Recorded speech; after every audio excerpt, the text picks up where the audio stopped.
All right, let's talk about gatekeeping. Gatekeeping is what happens when someone takes it upon themselves to decide who does and does not have rights to identify with a certain community or a certain idea. It typically takes the form of standards that are not only extremely unrealistic, but oftentimes irrelevant to the thing altogether. And you'll come to find, oftentimes, the person implementing them has never been obligated to be accountable to them for themselves. The term comes up often in the culture of music, but it happens in church too. We just have a different word for it, if we even have one. I don't know if we do. It typically takes the form of the leader of a ministry that you might be a part of pulling you into their office and asking you if you're still their friend. Constantly pulling you aside and wondering if you're mad at them.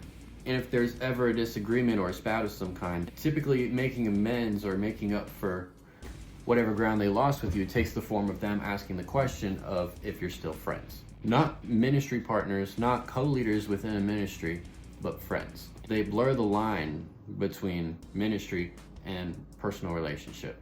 And in a culture like this one, that's a very fine line. I get that. But also, it's a distinction that typically volunteers are expected to make, but leaders and higher ups are typically not expected to be accountable to it. There was a regular pattern of that before I left the ministry that I was a part of before I came to the one that I'm a part of now.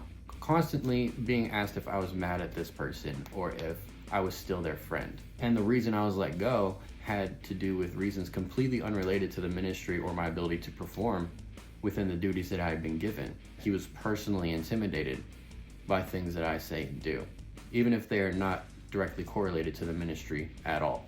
Even if his reasons have far more to do with how it makes him feel as a person and not necessarily how it inflicts his ability to do what he should be doing as a pastor. Now, let's be clear on something. It is a very good thing to have friends in ministry, but it's not a requirement. And if your criteria for whether or not you're going to let somebody on your ministry team is whether or not they're your friend, that is not the way to do that.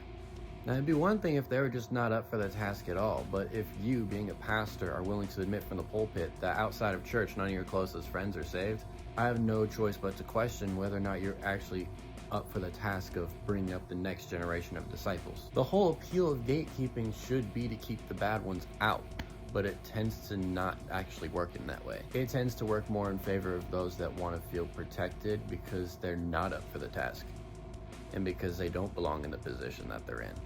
But the ones that tend to suffer are the ones that are more up for the challenge and are willing to rise to the occasion, instead of pointing fingers when they're backed into a corner and making it about loyalty and friendship and nonsense. Side note, if you don't have any friends, any Bible-believing friends outside of your own church or your own church network, you're probably a gatekeeper.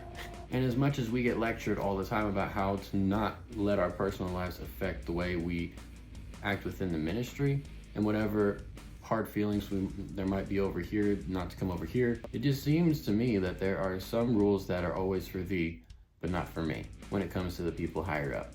It's fine for people to be flawed, but when flawed people get to be in a discombobulated state and make executive decisions and decide what it means for the future of other people's ministries, that's just diabolical. Anyways, just some things to look out for. Hopefully that's helpful. One more thing. If scripture is only ever used not to deepen the conversation, but to make a point and put a pin in it, and then if they're just constantly pulling rank, talking about it's not important unless I say it is, and I'm in charge, so this is what we're going to do, and this is what's going to happen, be suspicious of this person. I'm not one for stirring confusion, and that's not my intent here, but if a person's role as a pastor is about making themselves feel like the man and making you feel small, and a lot less about empowering you to walk into your calling, you're not being shepherded.